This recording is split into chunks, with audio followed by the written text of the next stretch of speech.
Welcome to Luca is a Billionaire, where the only thing I invest in is your answers. You begin by making sure you have a Canadian phone number that can receive SMS or voice calls. This is how WhatsApp proves ownership. Once done, install the official WhatsApp app, insert the SIM or activate an eSIM, and grant SMS and call permissions. Start verification and enter your number in full international format with +1 and the area code. Why this matters? WhatsApp ties the account to that number, so accurate entry and reachable delivery are essential now. Once you've requested verification, watch for the 6-digit code by SMS. If it doesn't arrive, make sure your device has a signal and choose the call option to hear the code.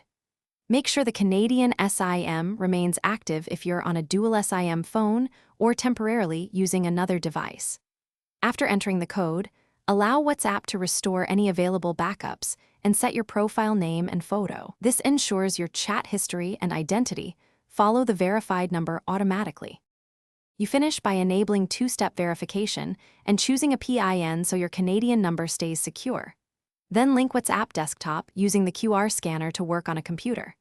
Make sure contacts save your number with +1 and full area code so messages route correctly. If verification still fails, check for carrier SMS blocking, network or roaming issues, or incorrect formatting. Next, request the voice call option. If problems persist, contact your carrier to confirm SMS/call delivery. Thanks for watching and please subscribe. It's the best investment you'll ever make.